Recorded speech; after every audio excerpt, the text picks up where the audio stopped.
It's happened to all of us. You have a 5-minute conversation about a specific brand of artisanal goat cheese or a high-end pressure washer for your cat.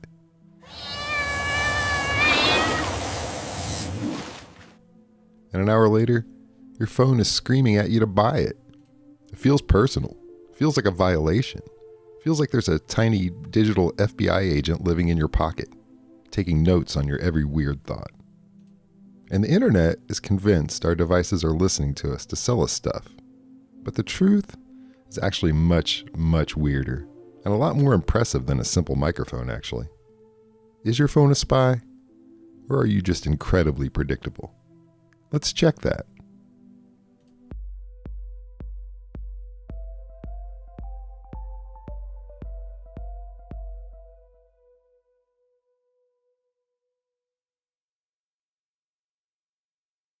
To understand how we got to toe tech ads, we have to look at where advertising started.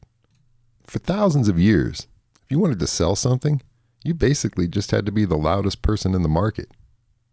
In the Middle Ages, town criers were like the original pop-up ads. They literally just paid people to shout at you while you tried to buy bread.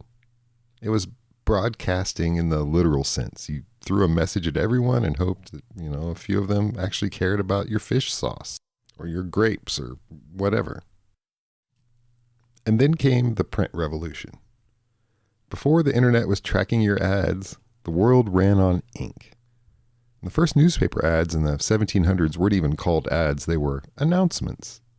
If you lost a horse or you were selling a shipment of tea, you paid a printer to tuck a tiny paragraph between the local news and the obituaries. There were no colors, no logos, and definitely no targeted reach. And this was the era of the hard sell. By the late 1800s, magazines like Ladies' Home Journal realized they can make more money from ads than from the readers. And this created what was called the attention economy. Basically, advertisers learned that if you use a pretty picture and just straight up lie, you can sell anything to anyone.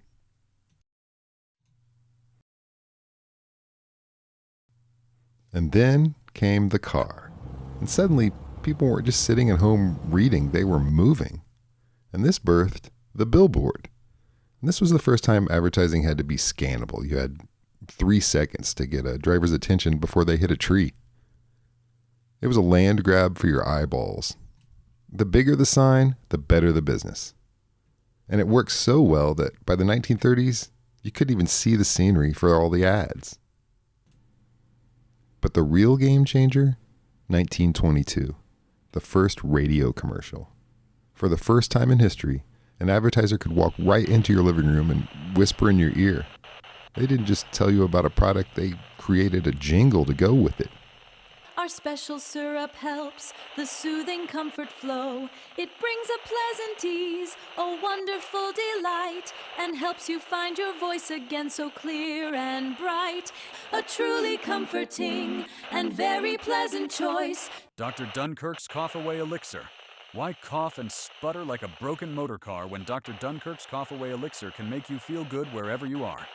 And this led directly into what was called sponsored content. You didn't listen to the news, you listened to the Pepsodent news show or the Maxwell House Hour.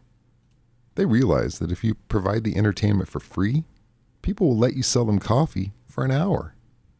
Radio was the first medium to prove that human connection, a voice that you trust, is the ultimate sales tool. And that set the stage for the biggest disruption of them all, the television. By the 1950s, advertisers had the Holy Trinity: sight, sound, and motion. But they still had one massive problem. They were all just guessing.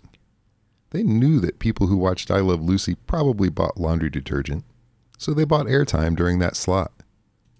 This was demographic targeting. It's like using a shotgun to hit a fly. You'll probably hit the fly, but you're going to hit everything else in the room too. It was expensive, inefficient, a little loud, but advertisers did their research.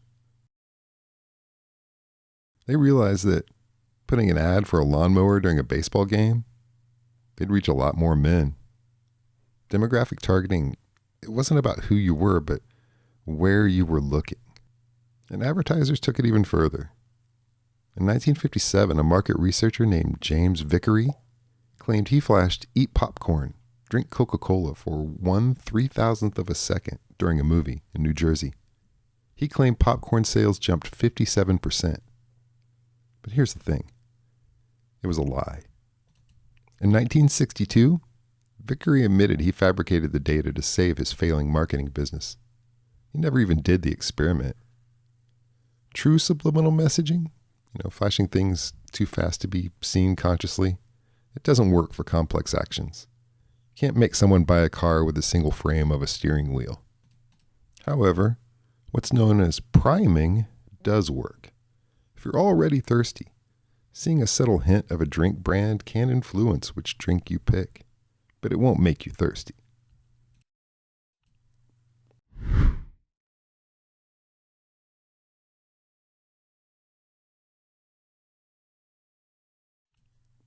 But then, the internet happened, and suddenly, advertisers stopped guessing.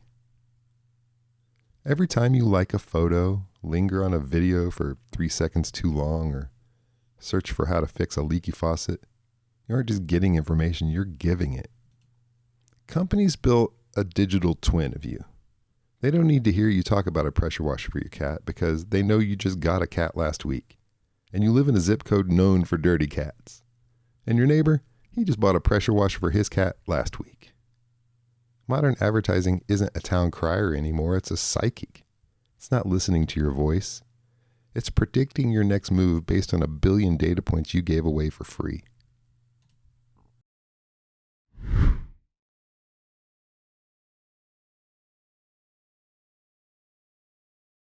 Let's address the elephant in the room.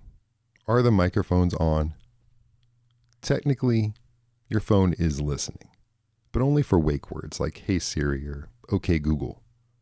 This happens on a tiny, low-power chip that isn't connected to the main processor.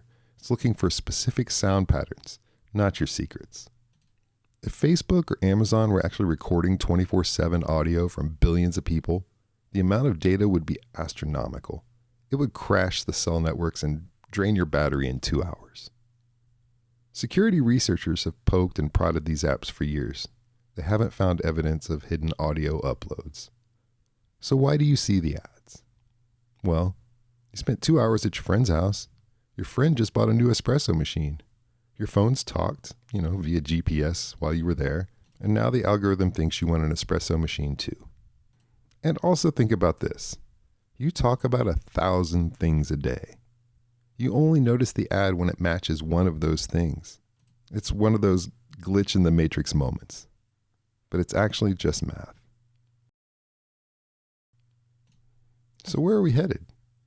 We're moving into the era of predictive modeling. And some companies are so good at this, they're testing anticipatory shipping.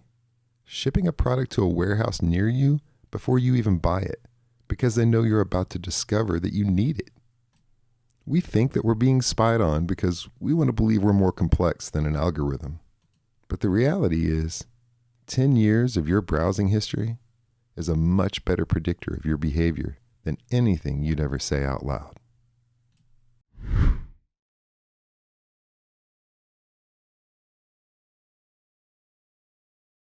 Now we know how the little digital psychic works. The question is, can we shut it off?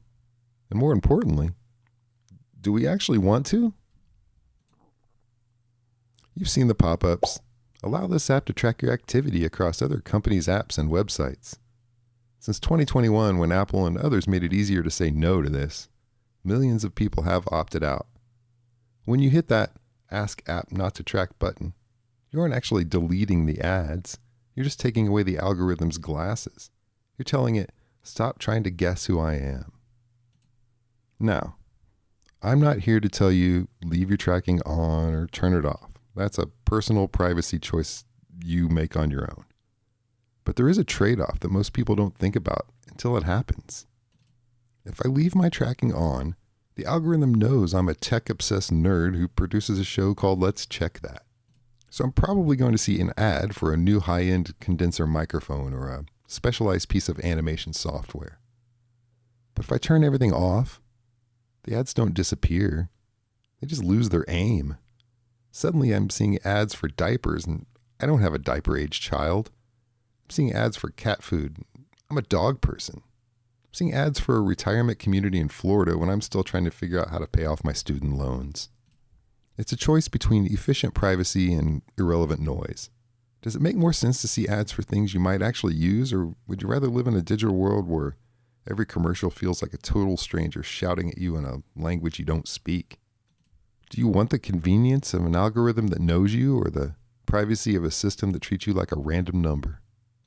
That's up to you. But now at least you know why that ad showed up in the first place.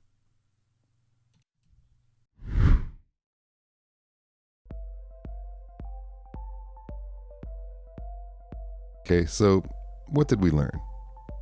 Is our phone actually listening? The short answer is, it doesn't have to. You've already told it everything it needs to know through every search, every like, every GPS coordinate you've generated over the last decade. Real privacy in the 21st century isn't just about someone hearing your voice. It's about someone knowing your patterns better than you know them yourself. We think we're being spied on because we want to believe we're more spontaneous and mysterious than a math equation. But to a well-trained algorithm, we are an open book. Your phone isn't spy hiding in the bushes, it's a mirror. It's reflecting back your habits, your fears, your secret desire for a pressure washer for your cat. If you don't like what it's showing you, maybe it's time to change the way you interact with the digital world, or at least maybe stop giving catcleaner.com access to your credit card. Well, that's it for this episode of Let's Check That. I'm Will. I'll be back next time to pull the curtain back on another thing we should probably all already know. But remember, curiosity is good. Verification is better.